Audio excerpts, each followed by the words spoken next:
हाँ, अब बच्चों मैं आपको अम्ल, क्षार और लवण का पार्ट 3 पढ़ा रही हूँ, जिसमें कि मैं आपको क्षारकों के गुण के बारे में बताऊंगी।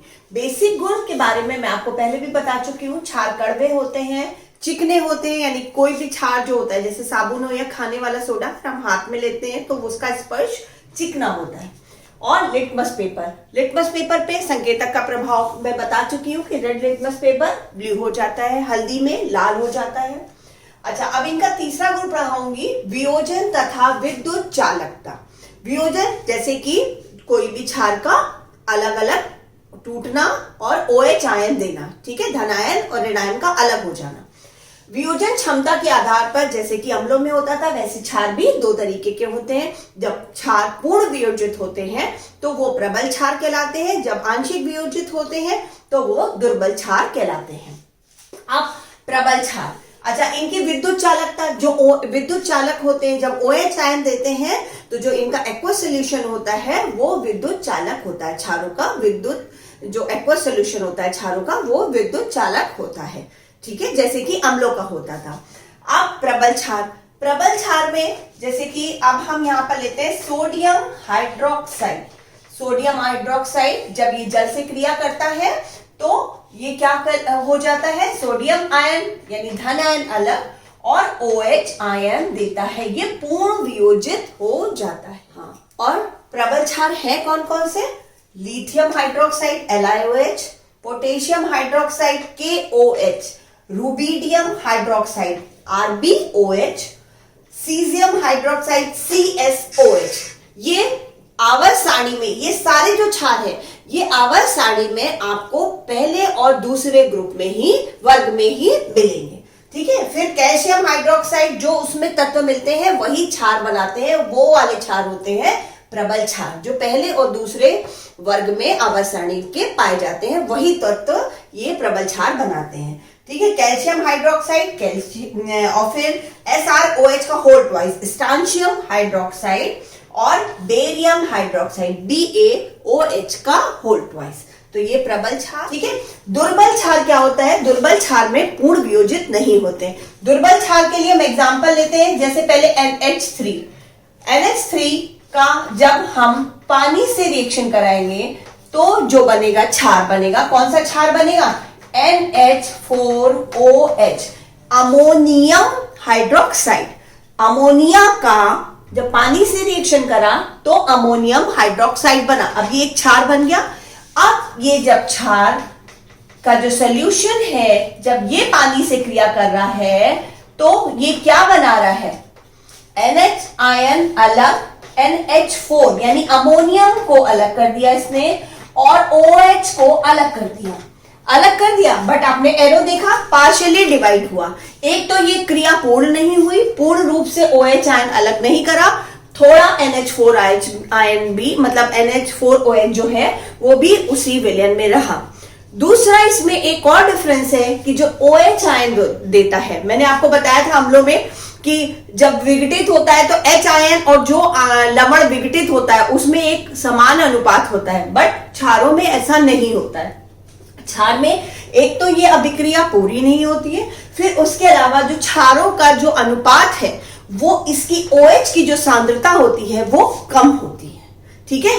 और इस रिएक्शन को पहले तो देखिए हम ऐसे भी लिख सकते हैं कि NH3 प्लस H2O, और डायरेक्ट भी हम लिख सकते हैं कि उसने NH4 आयन दिया और प्लस OH, ठीक है। ये तो आपने चाहे ये दो फॉर्म में लिखिए, चाहे ये दो स्टेप में लिखिए, चाहे ये सिंगल स्टेप में, ठीक है। लेकिन अब हमने बताया था कि एक तो ये अभिक्रिया पूर्ण नहीं हुई है क्योंकि ये एरो हाफ एरो दिखा रहा है कि NH4 आयन और OH आयन तो बना, ये धनायन और ऋणायन तो बना, बट पूर्ण विघटित नहीं हुआ, और OH आयन की जो सांद्रता है वो कम होती है विलयन में, और जो लवण होता है NH4, ये जो क्षार है, पूरा जो क्षार है इसकी सांद्रता अधिक होती है, OH आयन की सांद्रता कम होती है, ठीक है। तो ये इसलिए ये दुर्बल क्षार कहलाते हैं। और दुर्बल क्षार कौन कौन से हैं, NH4OH अमोनियम हाइड्रोक्साइड, CuOH का whole twice copper hydroxide, chromium hydroxide और Zn हाइड्रोक्साइड। ये जो चार है ये दुर्बल क्षार कहलाते हैं, क्योंकि इनमें पार्श्वनीय वियोजन होता है। और जब भी इनके जो जलीय विलयन होते हैं क्षारों के, वो विद्युत चालक होते हैं, इसीलिए इनको विद्युत चालकता भी इनकी इसी पे ही डिपेंड करती है, OH आयन पे। तो आपने देखा प्रबल क्षार और दुर्बल क्षार ये पूर्ण वियोजित होते हैं, ये पार्श्वनीय वियोजित होते हैं। हाँ, अब अम्ल क्षार लवण में क्षारों के गुण के बारे में हम बता रहे हैं। तो इसमें चौथा जो गुण होगा वो कौन सा होगा? क्षारों की धातुओं से क्रिया। फोर्थ गुण हम आपको बता रहे हैं। अम्लों की धातुओं से क्रिया भी आपने देखी थी, क्षारों की धातुओं से क्रिया। जब कोई भी धातु, यानी कि यहाँ पर हमने आयरन लिया है, क्षार पोटेशियम हाइड्रोक्साइड लिया है, तो जैसे अम्ल क्या बनाते थे? अम्ल भी हाइड्रोजन गैस देते थे। सेम उसी तरह क्षार भी जो है वो हाइड्रोजन गैस देते हैं जब भी कोई क्षार धातु से क्रिया करता है। तो यहाँ पर फेरम की जब पोटेशियम हाइड्रोक्साइड से हुई तो K2FeO4 यानी पोटेशियम फेरेट बनाया और हाइड्रोजन गैस बनाई। उसी तरीके से जिंक जो एक दूसरी धातु है, वो जब सोडियम हाइड्रोक्साइड से करती है तो Na2ZNO2 सोडियम जिंकेट बनाती है और हाइड्रोजन गैस बनाती है। आप लोगों ने देखा होगा ऊपर की ओर एरो लगाते हैं, क्योंकि गैस बनाती है। गैस यानी ऊपर की ओर चली जाती है, उड़ने वाली चीज को दिखाया जाता है या हल्की होती है। ये एरो ऊपर की ओर अपवर्ड्स जो डायरेक्शन में शो करता है, ठीक है। अच्छा, अब फिफ्थ गुण है इनका, क्षारों की अधातु ऑक्साइड से क्रिया। अधातु जो धातु नहीं है वो अधातु है, अधातु ऑक्साइड से क्रिया। अधातु ऑक्साइड यानी कि सल्फर और ऑक्सीजन का मिला के क्या बना? सल्फर डाइऑक्साइड, ठीक है। सल्फेट, ठीक है। कार्बन डाइऑक्साइड, फास्फोरस पेंटाऑक्साइड, ठीक है। तो P2O5 ये, अब इनसे क्रिया अगर हम किसी भी क्षार की करें, क्षार यहां पर हम ले लेते हैं कैल्शियम हाइड्रोक्साइड, ठीक है। कैल्शियम हाइड्रोक्साइड ले लेते हैं यानी कि चूना, और उसकी अगर हम किसी से भी क्रिया करा दें, CO2 से करा दें कार्बन डाइऑक्साइड के, तो क्या बनेगा? CaCO3 यानी बुझा हुआ चूना। और इसके अलावा क्या बनेगा? इसमें पानी, ठीक है। हाँ, जब भी कोई अधातु की क्षार से क्रिया होती है तो कैल्शियम कार्बोनेट यानी कि लवण और पानी बनता है, ठीक है। CaCO3 बना और पानी बना। अब क्षारों की अम्लों से क्रिया, जो कि पहले भी बता चुके हैं, अम्ल की क्षार से जो क्रिया होती है वो दोनों की पावर को न्यूट्रलाइज कर देते हैं, और ये जो प्रक्रिया होती है ये कहलाती है उदासीनीकरण, ठीक है। तो हम कोई भी अम्ल ले लेते हैं, मान लीजिए HCl ले लिया और हमने क्षार ले लिया, कोई भी NaOH ले लिया, ठीक है। तो अब हमारा क्या बन जाएगा? NaCl बन जाएगा, ठीक, और बन जाएगा ये OH और ये H मिला के बन जाएगा पानी, ठीक है। और ये प्रक्रिया क्या कहलाएगी? उदासीनीकरण। तो जब भी कोई अम्ल की क्षार से क्रिया होती है तो वो लवण बनाते हैं और क्या बनाते हैं? पानी, ठीक है। ऐसे अधातु ऑक्साइड की होती है तो वो भी लवण बनाते हैं और पानी बनाते हैं। और अगर किसी धातु की होती है किसी क्षार से तो वो भी लवण बनाते हैं और हाइड्रोजन गैस बनाते हैं, ठीक है, जैसे कि अम्ल बनाते हैं। हाँ बच्चों, अम्ल क्षार लवण मैंने आपको अंतर बता दिया था और उसके बारे में भी बता दिया था कि प्रबल अम्ल और प्रबल क्षार क्या होता है, उसमें अंतर बता दिया था, ठीक है। अब मैं आपको एक पिक्चर मैंने बनाई है अपने हिसाब से, जिससे आपको रिवीजन भी हो जाएगा और अच्छे से समझ में भी आ जाएगा, और कि किस तरीके से प्रबल क्षार और दुर्बल क्षार, प्रबल अम्ल और दुर्बल अम्ल में अंतर होता है, ठीक है, डायग्राम की मदद से।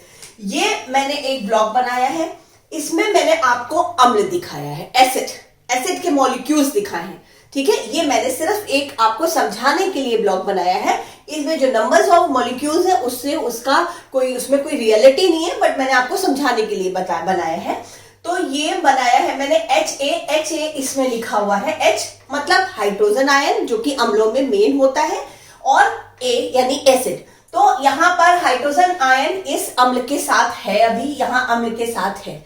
फिर जब इसकी पानी से क्रिया हुई तो यहाँ एक ब्लॉक में मैंने आपको दिखाया है कि हाइड्रोजन आयन अलग और ये A यानी कि जो धनायन था वो अलग हो गया।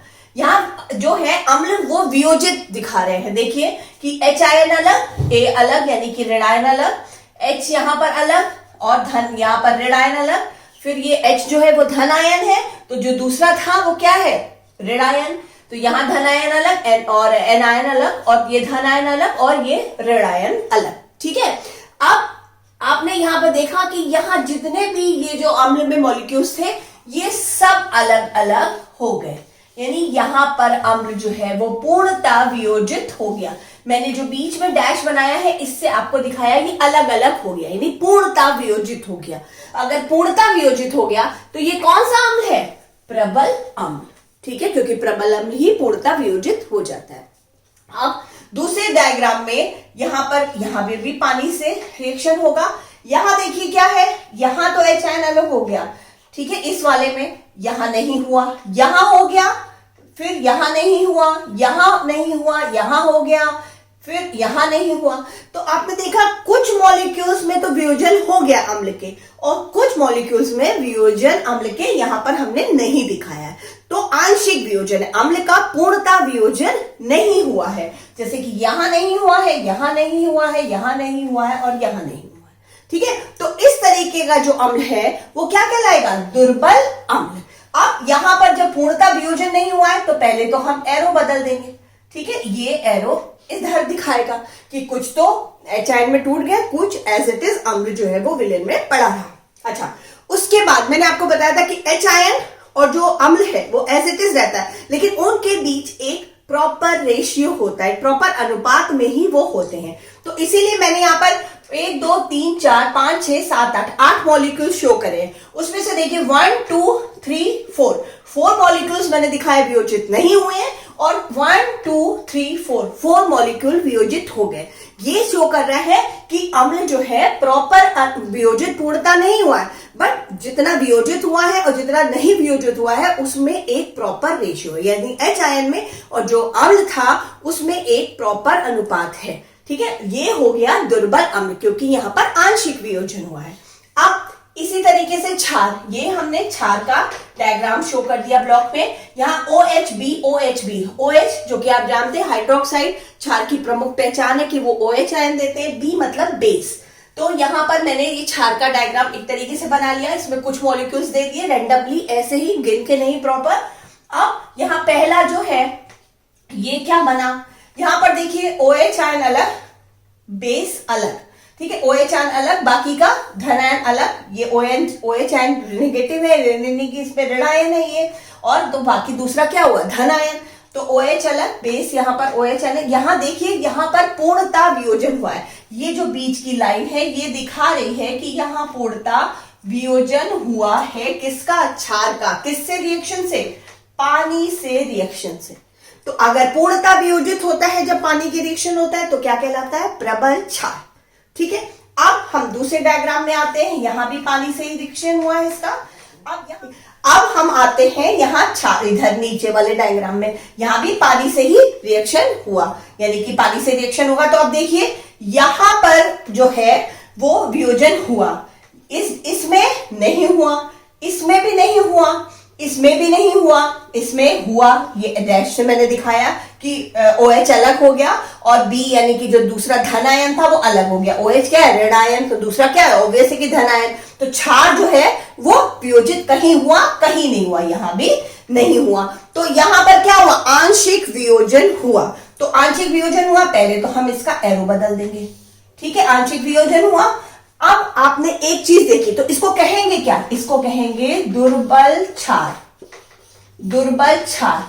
लेकिन आपने मैंने बताया था एक चीज देखी कि जो क्षार, एक तो इसमें पहली बात तो इसमें आंशिक वियोजन होता है, दूसरा इसमें OH आयन और जो क्षार है जो विघटित नहीं हुआ, जो वियोजित नहीं हुआ, उसमें प्रॉपर अनुपात भी नहीं रहता है, उसमें OH का सांद्रण कम होता है। जैसे कि हमने दुर्बल अम्ल में देखा कि यहां पर 4 जो मॉलिक्यूल्स मैंने दिखाए उनका वियोजन हुआ, 4 का नहीं हुआ, यानी कि प्रॉपर अनुपात में। बट यहां पर देखिए 1 2 का वियोजन हुआ, 1 2 3 4 का वियोजन नहीं हुआ, यानी कि OH आयन सिर्फ 2 जगह अलग मिला। ठीक है, बाकी जो क्षार था वो एज इट इज पड़ा रहा। तो इसके मतलब जो गाढ़ापना सांद्रण जिसको बोलते हैं OH आयन का जो सांद्रण है वो यहां पर कम है, यानी एक प्रॉपर रेशियो में नहीं है। ठीक है, वियोजन यहां पर जो हुआ। तो अब इसके आधार पर आई होप कि आपको अच्छे से समझ में आ गया होगा। अच्छा, दूसरी जो है होती है, इनकी कुछ प्रमुख बातें हैं कि अगर आप लिटमस पेपर लेते हैं आप टेस्ट करने के लिए और उसमें आप शुष्क कोई एसिड लगाते हैं, सूखा एसिड, ठीक है, HCl गैस बनी तो वो जो निकलती है गैस, अगर शुष्क HCl गैस या H2SO4 HCl गैस नहीं सॉरी HCl जो अम्ल होता है उसका शुष्क जो मटेरियल होता है, अगर आप वो नीले लिटमस पेपर पे लगाते हैं, क्योंकि आपको पता है नीले लिटमस पेपर जो है अम्ल की प्रेजेंस में लाल हो जाता है, लेकिन अगर आप शुष्क एसिड की कोई शुष्क फॉर्म लगाते हैं, वो जलीय विलयन उसका नहीं है, तो जो नीला लिटमस पेपर है वो लाल नहीं होगा। आपको या तो वो जो अम्ल शुष्क है यानी सूखा मटेरियल है उसमें उसका जलीय विलयन बनाना पड़ेगा, या आपको नीले लिटमस पेपर को आप जब गीला करोगे, ठीक है, तो वो जाकर ही लाल होगा। इससे ये शो होता है अगर वो नीला लिटमस पेपर लाल हुआ, इसके मतलब तभी लाल होगा जब वो H आयन देगा। ठीक है, जो HCl से कर रहा है चाहे H2SO4 से कर रहा है तो वो उसका H आयन तोड़ रहा है, तभी नीला लिटमस पेपर लाल हो रहा है। लेकिन अगर पानी नहीं है, अगर लिटमस पेपर भी सूखा है और विलयन जो अम्लीय विलयन आपने लिया है वो भी शुष्क है, तो चेंज कलर जो है लिटमस पेपर का ब्लू का रेड नहीं होगा। ठीक है, आप ये टेस्ट कर सकते हो। सेम यही कंडीशन है क्षार में। अगर आपने कोई शुष्क क्षार लिया, आप सूखा सर्फ ले लीजिए या खाने वाला सोडा आप सूखा ले लीजिए और लिटमस पेपर पे आप उसको रगड़ो, तो देखिए वो बिल्कुल भी लाल लिटमस पेपर नीला नहीं होगा, क्योंकि लाल लिटमस पेपर ही क्षार की उपस्थिति में नीला होता है। तो अगर आप शुष्क क्षार लेंगे तो या तो आप क्षार को गीला कर लीजिए, और अगर शुष्क क्षार लेते हैं तो आप लिटमस पेपर को गीला कर लीजिए, क्योंकि जैसा कि पता है कि इसका जो हाइड्रस सोल्यूशन है, या अम्ल हो या क्षार, वही जाके H आयन और क्षार OH आयन तभी देते हैं जब वो पानी से रिएक्शन करते हैं। तो शुष्क क्षार से भी लिटमस पेपर का कलर नहीं चेंज होगा। या तो आप क्षार में पानी मिलाइए, या तो लिटमस पेपर जो आपका लाल है नीला करने के लिए लिटमस पेपर को आप गीला कर लीजिए। ठीक है। अच्छा, अब कुछ और प्रमुख बातें ये है कि जब भी आप अम्ल और क्षार पानी में घोलते हैं, तो अगर टेस्ट ट्यूब में आप लिए हैं तो आप देखेंगे कि वो टेस्ट ट्यूब गर्म हो गई। यानी कि जब भी हम कोई अम्ल और क्षार पानी में घोलते हैं तो वो एक ऊष्मा रिलीज करती है। उसको क्या कहते हैं? ऊष्मा। इसीलिए इस अभिक्रिया को कहते हैं ऊष्माक्षेपी अभिक्रिया। ऐसी अभिक्रियाएं जो पानी में घुलने के बाद ऊष्मा रिलीज करती हैं वो कहलाती हैं ऊष्माक्षेपी अभिक्रियाएं। तो एसिड या बेस, अम्ल या क्षार का जो जलीय विलयन होता है, वो जो क्रिया होती है वो ऊष्माक्षेपी क्रियाएं कहलाती हैं। और उसके अलावा जो ऊष्माक्षेपी क्रियाएं हैं उसमें कुछ तो ऊष्मा रिलीज हुई और कुछ ऊष्मा जो होती है वो अम्ल से H आयन को अलग करने में और क्षारीय विलयन के मतलब क्षारीय जलीय विलयन होता है उसमें OH आयन अलग करने में काम आती है। कुछ तो ऊष्माक्षेपी यानी ऊष्मा रिलीज हुई, निकल गई ऊष्मा, उसी के कारण वो टेस्ट ट्यूब गर्म हो गई, और थोड़ी ऊष्मा जो है, ऊर्जा जो है वो H आयन को अलग करने में अम्ल से और OH आयन को अलग करने के में क्षार में लगाती है।